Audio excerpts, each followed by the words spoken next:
Assalamualaikum warahmatullahi wabarakatuh. Para siswa sekalian, kita akan memasuki pelajaran pendidikan Pancasila dan kewarganegaraan yang akan diajarkan di kelas 10 MIA, 10 ilmu sosial, dan 10 bahasa di SMA Negeri 2 Tanjung Pinang.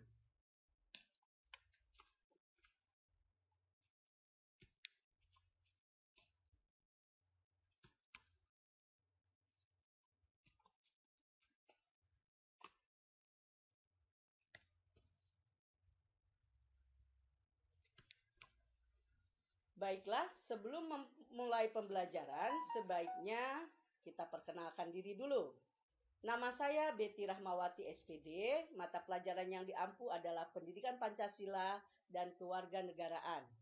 Adapun latar belakang pendidikan saya yaitu sarjana jurusan Pendidikan Pancasila dan Kewarganegaraan dari IKIP Bandung tahun 1993 dan non-degree dari Kent State University Ohio, Amerika Serikat tahun 2011 dengan jurusan International Leadership in Education. Baiklah, para siswa sekalian, yang akan kita pelajari kali ini adalah nilai-nilai Pancasila dalam kerangka praktik penyelenggaraan pemerintahan negara bagian pertama. Adapun tujuan pembelajaran, memahami nilai-nilai Pancasila dalam kerangka praktik penyelenggaraan pemerintahan negara. Di dalam bab ini, yang pertama akan kita bahas adalah sistem pembagian kekuasaan negara. Yang pertama adalah apa arti dari kekuasaan? Kekuasaan adalah kemampuan seseorang untuk mempengaruhi orang lain supaya melakukan tindakan-tindakan yang dikehendakinya atau diperintahkan. Sebagai organisasi kekuasaan, negara banyak memiliki kekuasaan. Kekuasaan negara merupakan kewenangan negara untuk mencapai tujuan negara, yaitu masyarakat adil dan makmur. Di dalam teori kekuasaan, kita akan belajar tentang pembagian kekuasaan menurut landasan teoritis. Yang pertama, menurut John Locke dalam bukunya Trias Politica, bahwa kekuasaan negara itu dapat dibagi menjadi 3 macam kekuasaan. Yang pertama adalah kekuasaan legislatif, yaitu kekuasaan untuk membuat dan membentuk undang-undang. Yang kedua adalah kekuasaan eksekutif, yaitu kekuasaan untuk melaksanakan undang-undang, termasuk kekuasaan untuk mengadili setiap pelanggaran terhadap undang-undang. Dan yang ketiga, yaitu kekuasaan federatif, yaitu kekuasaan untuk melaksanakan hubungan luar negeri. Itu adalah landasan teori menurut John Locke. Yang kedua, ada pendapat yang dikemukakan oleh Montesquieu merupakan penyempurnaan dari pendapat John Locke. Yang pertama, kekuasaan eksekutif, yaitu kekuasaan untuk melaksanakan undang-undang. Dan yang kedua, pelaksanaan yudikatif, yaitu kekuasaan untuk mempertahankan undang-undang, termasuk kekuasaan untuk mengadili setiap pelanggaran terhadap undang-undang. Jadi ada penyempurnaan dari pendapat John Locke yang pertama ditambah dengan pendapat Montesquieu yang kedua. Nah, sekarang di dalam pembagian kekuasaan ada 2 teori. Yang pertama, separation of power, yaitu lembaga pemegang kekuasaan negara yang meliputi legislatif, eksekutif, dan yudikatif merupakan lembaga yang terpisah, berdiri sendiri, tanpa memerlukan koordinasi dan kerjasama setiap lembaga menjalankan fungsinya masing-masing. Teori yang kedua yaitu division of power, di mana kekuasaan negara itu memang dibagi-bagi dalam beberapa bagian, yaitu legislatif, eksekutif, dan yudikatif, tetapi tidak dipisahkan. Hal ini membawa konsekuensi bahwa di antara bagian-bagian dimungkinkan adanya koordinasi dan kerjasama. Dan bagaimana dengan negara kita, negara Indonesia? Indonesia memakai sistem division of power. Nah, bagaimanakah mekanisme pembagian kekuasaan di Indonesia? Mekanisme pembagian kekuasaan di Indonesia diatur sepenuhnya di dalam Undang-Undang Dasar Negara Republik Indonesia tahun 1945. Penerapan pembagian kekuasaan di Indonesia terdiri atas dua bagian, yaitu secara horizontal dan secara vertikal.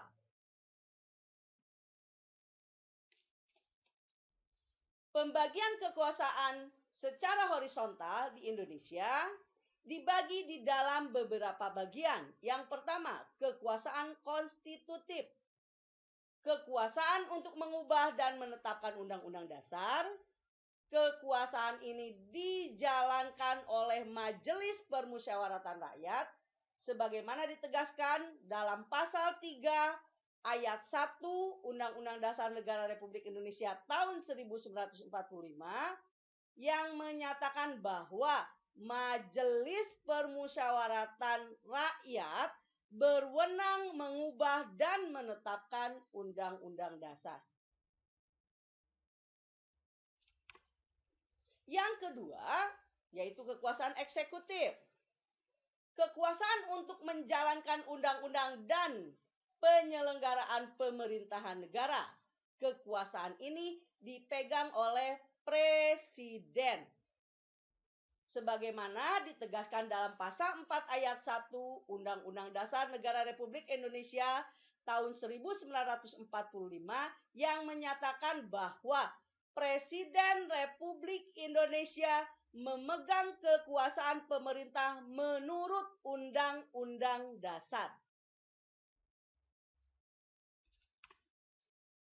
Yang ketiga, yaitu kekuasaan legislatif. Kekuasaan legislatif adalah kekuasaan untuk membentuk undang-undang.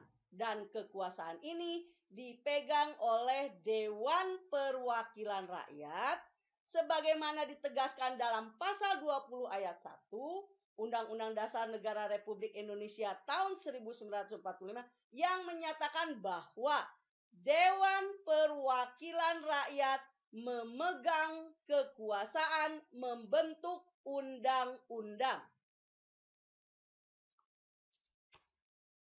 Dan yang keempat adalah kekuasaan yudikatif, yaitu kekuasaan untuk menyelenggarakan peradilan guna menegakkan hukum dan keadilan. Dan kekuasaan ini dipegang oleh Mahkamah Agung dan Mahkamah Konstitusi. Sebagaimana ditegaskan dalam pasal 24 ayat 2 Undang-Undang Dasar Negara Republik Indonesia tahun 1945 yang menyatakan bahwa kekuasaan kehakiman dilakukan oleh sebuah Mahkamah Agung dan badan peradilan yang berada di bawahnya dalam lingkungan peradilan umum, lingkungan peradilan agama, lingkungan peradilan militer, lingkungan peradilan tata usaha negara, dan oleh sebuah Mahkamah Konstitusi. Dan yang kelima adalah kekuasaan eksaminatif atau inspektif. Kekuasaan yang berhubungan dengan penyelenggaraan pemeriksaan atas pengelolaan dan tanggung jawab keuangan negara. Kekuasaan ini dijalankan oleh Badan Pemeriksa Keuangan sebagaimana ditegaskan dalam pasal 23E ayat 1 Undang-Undang Dasar Negara Republik Indonesia tahun 1945 yang menyatakan bahwa untuk memeriksa pengelolaan dan tanggung jawab tentang keuangan negara, diadakan satu badan pemeriksa keuangan yang bebas dan mandiri.